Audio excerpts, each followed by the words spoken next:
What's going on, guys? Today we're going to be ranking the goalkeepers in FC24. So let's jump straight into it. Let me know down below, who's your keeper? So we'll start off with arguably the best gold goalkeeper. Courtois, 90 rated. He is definitely the highest rated gold that you can physically get in net. And most definitely, he is a fan favourite of a lot of people. In terms of goalkeepers, he's always been a number one on the list for quite some time. And especially in the gold tier, I'm a massive fan of him. There is arguably little difference between a lot of them, because naturally it is whoever fits your team, naturally who you get untradeable, especially to start with. You'd go with anybody, whereas Courtois is kind of that finisher goalkeeper for me. If I don't get an icon, if I don't get an inform, predominantly I will kind of revert back to him, Allison, Edison, maybe even a cheeky Donnarumma, but Courtois is in the S plus for golds. Then we also have an expired SBC Schmeichel. So the SBC was relatively decent value. I don't think it was necessarily astronomically more expensive than the actual card. He has dropped on the market and is currently coming in at 240 if you wanted to buy him. 89 rated. He's a decent keeper. He most definitely is one of them icons that naturally gets the free chem. He gets a couple of links everywhere else, which is always nice. I don't personally rate him as highly as a lot of people. I know a lot of pros do use him, but predominantly that is because of the draft system. So it is a good enough keeper, but without taking too many of their points, meaning they can have better outfield players. Schmeichel, for that reason, will always go in the S at the minimum. If your team's looking like this, then I have the place for you. Head over to U7Buy for all your coin needs. They're cheap, fast, and reliable, but make sure to use JT11 at the checkout for 6% off all of your coin orders. We're going to also have a brand new UCL Hero card in Dudek. Love the dynamic. I think that is a big upgrade for him. I kind of like the Marvel theme for the heroes. Definitely not for the players, because all of them, it'd be a crazy amount of dynamics to go through. Currently coming in at 53,000 coins.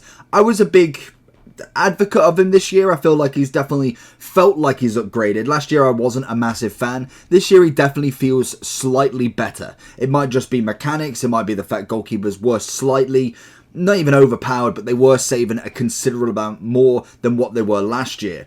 Would I say he's going to be in the S tier? I think he's just going to miss out there now, purely on the fact the caliber of players is very, very high. So I'm going to go into the A tier for him. And alongside another blue card, we have team of the group stage, Pope. Another great keeper. Again, very nostalgic vibes from how good that gold card was a couple of years ago now. But he still stands at 6'6", which is just an incredible height for a goalkeeper, and always adds that extra little bit of value for me. And especially because he does come in very, very cheap. I'm pretty sure he is absolutely nothing in price. 20,000 coins, which is crazy. I personally really like Pope. I think he's still a very good keeper, even though I feel like they could have definitely upped his rating that little bit more. I do think they did him an absolute service, and I still think he is a top quality keeper. We then have Allison and Edison, two massive keepers in the Prem. They are the joint highest between them. Obviously, Allison has gone one higher than him, unfortunately, so technically not joint highest, but it's so used to them both being the same rating. Allison had, again, another great season, a very, very good goalkeeper. I don't feel like both of them belong in the S plus. I do think Courtois definitely kind of stands there alone, and I'm trying not to put too many players in the S plus across all of them, to be honest. But Allison and Edison are phenomenal when it comes to it.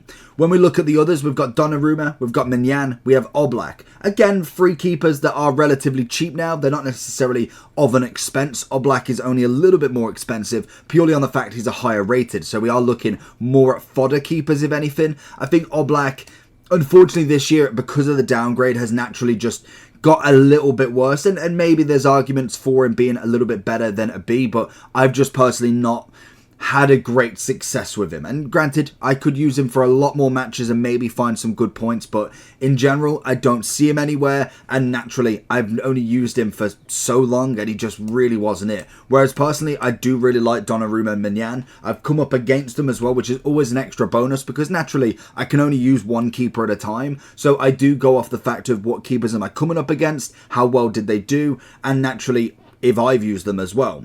We then have ter Stegen, again another very good keeper. I think the 90 rated is purely just in-form kind of basis more than anything. It doesn't really add a massive value to him because naturally he's only a +1 compared to his normal gold. There's no real big difference, and none of these keepers have a playstyle plus yet, which I am very interested in finding. For him, I would keep him still in an A. I do think I prefer the S keepers more so than I do with ter Stegen. Trapp, on the other hand, I feel like is now coming into more of a B. When it comes to the keepers above him, I would choose all of them over him, even though he is only an SBC as well. And then we also have the icons. So the icons are kind of the big hit this year. We have got a Van Nistelrooy.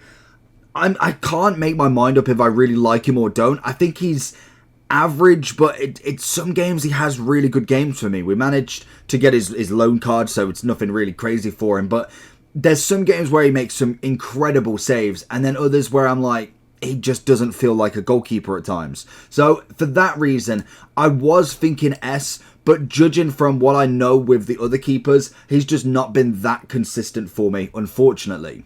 We have got Cech, who I believe would be probably about the same, to be honest. He's half and half. He's definitely better than last year. I really despised him last year. Every version was just absolutely woeful. This year he's definitely come on leaps and bounds. I know that the upgrade is not quite there for him yet. We've got Casillas, we've got Van der Sar, still waiting on a Schmeichel, Cech, and also Yashin to get their next campaign versions. I'm going to go Cech in the S. We then have 3 of the big hitters. These are the 3 most expensive keepers we've got. We've got Casillas, Thunderstruck coming in at 400,000. We have Yashin coming in at 475 and Van der Sar coming in at 585. When it comes to Van der Sar, he's top of the top for me. He's the highest valued and most definitely still the highest, in my opinion, of a goalkeeper. We have got his prime coming in at 335, which is just enough as well. I know this version has had its extra upgrade, same as Casillas. He's gone from a 90 to a 92, and Van der Sar's gone from an 88 to a 90. Van der Sar will take his top spot easily. Yashin, to be honest, Yashin I feel like would go there as well. I personally really do like the Yashin this year. Again, he is a highest rated goalkeeper you can get, and most definitely is a very good one at that. We're starting to see him more and more now again. Icon packs is like anything. There's not a lot of people that are going to be spending 400 to 500k on a goalkeeper, but if you do get him from an icon pack, naturally you're going to put him in net, and Casillas would happily go into that S tier for me. Let me know down below your thoughts though, and I'll catch you all for the next one. Bases.